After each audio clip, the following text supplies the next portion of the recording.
Hello, Identity 5 gamers! Ashes of Memory Part 2 releases tomorrow, and I'm very, very excited for it. But we also had some very interesting promotional art drop, and I'm kind of obsessed with it, right? Now, this is the art that I'm talking about. It looks so good, dude. It just absolutely looks so beautiful. But what I love about this art piece is not only is it just really, really beautiful, you know, getting to see all four of these characters, well, I guess I should say 5 with Norton, or maybe 6 with even Chives here. The butler. But you know, like keeping it simple from the very start, it just looks like a beautiful piece, right? The warm lighting near the table, and then how it gets cooler out on the edges for a bit more of a darker expression. You know, it's very clear that there's a lot going on. I do like the little fisheye effect that they have going on here as well. It looks really, really nice. I don't know, just overall, this is a beautiful piece. Getting to see all these characters around the dinner table, or at least somewhat interacting with it in some way. But there are a lot of just really interesting details that people have been talking about, and stuff that I wanted to share as well. Now, we'll start with Frederick Kreberg here off to the left. We know that Frederick, in the original, actually left the dinner table first. I guess that's kind of like a reminder that, you know, he's leaving the table first, kind of like he did in Chapter 1. But some people are theorizing this might also be Frederick leaving the game or dying or something. Like, he will be the first to leave the game, and seeing Norton off and to the right, he might be the one to take his place. So unfortunately, it looks like Frederick is going to be the first one outed, which I don't really like, because I really enjoy Frederick Kreberg. He's my second favorite character in the game, and I don't want to see him go just yet.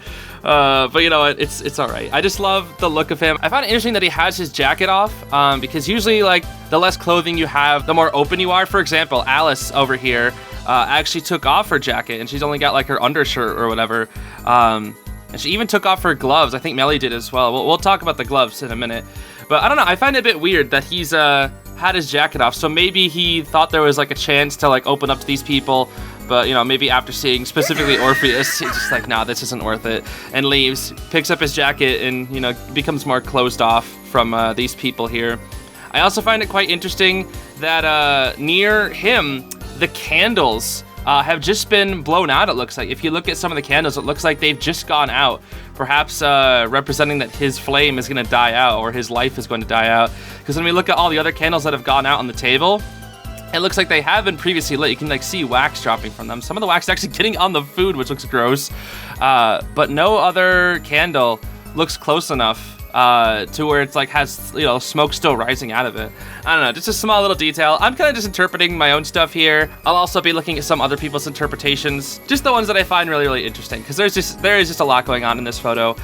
Near where Frederick sat, there's also a flower here that actually looks kind of spread out around this side of the table, and some of its petals are falling off. I really don't know what to make of this. I just find it a bit interesting that there's just a random flower sitting on the table. Moving on from Frederick, let's focus in on Orpheus and Chives. I call the butler Chives. You're just gonna have to get used to it. I'm sorry. I don't know if he actually has a name. I'm just gonna call him Chives. But you can just see he's having a grand old time. He doesn't care. Orpheus, he's laughing it up, dude. No, nothing in the room can be that funny, bro. Why are you laughing that hard? I don't know. I find it to be very interesting that he's not even eating anything. He's literally, like, if you look at everybody else's plates, they all have food on it, but he's not eating. Nope, he's got like a list next to him. I'm not really sure what exactly is on his plate, but he's only drinking. And my goodness, drinking he is, because his glass is absolutely overflowing. We'll get to the glasses in a little bit, but I do enjoy how the butler is serving Orpheus, you know, giving him all of this this alcohol or whatever, and he's keeping an eye on Frederick. You know, he's got a little side eye going on there. And maybe Orpheus is looking at him as well, maybe laughing at the fact that Frederick is leaving. I don't know. I find this to be really interesting, because there's like the theory of like, is Orpheus the mastermind or whatever? Is he behind all of this, or is it just like overconfidence? And he seems to be quite close to the butler as well. We know that Chives is hiding some sort of secret, because that's literally what Alice mentioned in Chapter 1 of Ashes of Memory. And if he's being this close to Orpheus and keeping an eye on the other guests, you know, it can only make sense that he is, you know, serving under Orpheus's orders. And we'll just have to see where that ends up. Regarding the butler. But yeah, I just love the expression on Orpheus here. It really gives off a villainous vibe, that's for sure. Next, we're going to talk about Alice here, the journalist, and also, I guess, Norton in the background as well. So we look at Alice here, and she actually has her jacket off, as well as her gloves off. Now, I'm not 100% sure of her backstory in the lore. I know that she kind of is like the little girl, like Orpheus's memory of the little girl or whatever.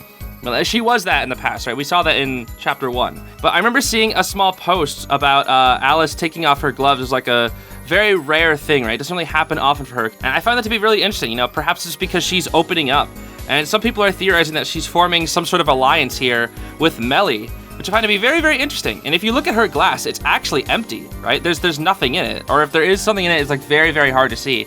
But it is completely empty. And I find it to be really interesting if you compare all 3 glasses of the characters sitting at the table. Orpheus's is absolutely overflowing.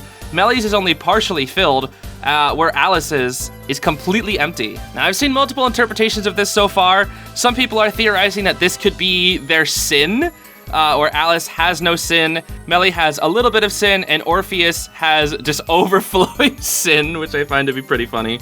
Although there's also been the interpretation of madness. However full the glass is, that's how mad you are. Where Alice here is just completely fine, Melly is only slightly mad, whereas Orpheus is completely mad. You know, he's just overflowing. One last interpretation could also be trust as well. You know, Alice, being the journalist, wants to have a clear mind, wants to notice all the details and keep up with her investigation, so she doesn't want to drink any alcohol. Melly, not really looking to investigate, but still, you know, maybe a little concerned, so she'll drink some, but not a whole lot. Whereas Orpheus, again, if he's the ruler of the game, he has nothing to worry about, right? He's got everybody under his thumb. Everybody's playing into his hand, so he has nothing to worry about. He can drink all that he wants. He can get completely freaking wasted, bro. Just some very interesting stuff to notice. One other thing to notice here is that Alice and Melly are actually going in for a clink, you know, clinking their glasses, which apparently in old times, clinking your glasses was like a way to prove that they weren't poisoned. So again, this could be like some sort of alliance when it comes to Alice and Melly. The only issue is, I'm wondering if it's going to be a one-sided alliance. We don't really know. The thing about Melly is she's very mysterious in this photo because her lips are not really visible. Typically in a lot of art, when Melly has like part of her face visible, you can usually see her lips, and you can usually see like the mouth to see if she's frowning or expression. Rarely ever smiling, right? Rarely ever smiling, at least in like official lore-based stuff. But you can't even see her expression here at all, which makes me a little bit concerned because I don't really know how Melly might handle this potential alliance, because we know that Melly isn't exactly very trusting of humans. She's very pessimistic, really relies only on her insects to get the job done. Because in her deduction, it says, Melly realized that humanity is no different from the nature of insects. Loyalty only exists when one has value. And here's the thing, if that's the case, Melly might only be temporarily teaming up with Alice, or maybe even potentially going to betray or deceive her because she can use her, right? She could see that she has value, some sort of loyalty, and once her value might run out, then there's no reason to keep her around anymore. I'm not sure. But maybe she won't be as cold-hearted as that. Maybe she could actually make a friend in Alice there. I don't know. I just find it to be very interesting if this alliance will be a potential thing. And if it does happen, please let it happen, because I know Alice has plot armor, she's gonna be fine. And if Alice teams up with Melly, that means Melly might have some plot armor rub off on her, and that's what I want, dude. I want Melly to have plot armor. Let her live to the end of the game. But looking behind Alice, we see that Norton is there in the back, smiling, very ominous. Bro thinks he's so cool. And I did hear that Norton is coming to the manor, particularly to kill somebody, I heard, or at least trying to take somebody's money. So maybe he's trying to get Alice out of the game, because it looks like Alice is definitely his target here, trying to get her out of the game and potentially, take her wealth or whatever. I don't know, because we know that he strives for wealth, right? That is Norton's goal. He strives for wealth and freedom, and targeting somebody rich. That's how you do it, dude. That's how you do it. Oh, goodness. But yeah, no, he's definitely going to be very, very important in Chapter 2 here. The thing about Alice is she can't see what's behind her, right? But Melly is looking across the table. You can interpret the fact that she could see that Norton is there, and, maybe she just won't even help Alice. Maybe she just will have Alice around to help her, but will be like, oh yeah, I'll help you, and then just won't help her in her time of need. But, maybe things could also turn around. Maybe she's wary of Norton and will potentially protect Alice. I don't know. It could be really interesting. I really hope the two get a chance to actually bond and actually form a genuine alliance, because again, I want Melly to have plot armor. I don't want her to die instantly. But going back and looking at the table a little bit, we see there's a little handprint under Alice's dish here. I can only assume to potentially be a bloody handprint. I don't really know what to interpret from this one. I'm not sure if this has something to do with her past that she's trying to cover up, but I did find it to be quite interesting. As well as there is some stains next to a knife near Melly. Which, again, knowing her past, there is a chance that she murdered her husband, so we don't know if that's actually true or not, but, maybe that just adds on to something there. And I think a lot of other people have that theory, because Orpheus even seemed to tease Melly about this in the beginning of Chapter 1. So whether Melly has killed somebody, we don't know yet. I have a feeling that she did, but whatever. One last thing that actually makes me really, really scared for Melly here is the spilled salt. Spilled salt is actually a superstition for bad luck, and it being so close to Melly makes me really nervous because maybe she'll have some bad luck.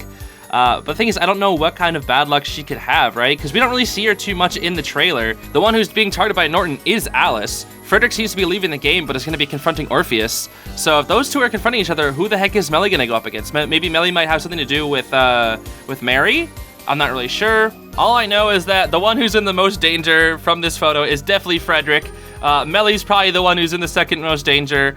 Alice is going to be in a lot of danger as well, but she has plot armor. We know like she gets like attacked and then drugged and then is going to be chased by Norton. One other thing that I want to mention about Norton that I actually missed from the trailer is when you look at Fool's Gold when he's approaching Alice in the little trailer, if you look at the puddle, you actually see Norton's regular legs, which is kind of going into the theory that all hunters are just hallucinations, and perhaps like this is a drug developed by Orpheus or something, where he drugs everybody and has people chase after them, you know, in the woods, where it just goes back to this game of hunters and survivors. So maybe this is all just entertainment to Orpheus or something. Maybe he could just use it to write his next book. I don't know, man. I don't really know what Orpheus's end goal is here, but we know that he's definitely not going to be leaving Ashes of Memory anytime soon. And along with Alice, she's our main character, so she's definitely not going to be leaving anytime soon. I'm mainly concerned for the two characters on the left here. I really don't want to see either of them leave. Although Frederick, I have my doubts about him. Melly might be able to stick around for a couple more chapters, but we do know, I think it was confirmed that Melly is getting a hunter form in the future, so potentially Melly might leave the game in the future by becoming a hunter and going to be chasing down Alice instead. Maybe she might just become a hunter at the end of Ashes of Memory or something, I'm not sure. Maybe she could also become a hunter at the end of chapter 2 as well. Either way, there is a lot in this one piece of art, and it's really fun just to look at it and dig deep into it and see what kind of stuff you can find.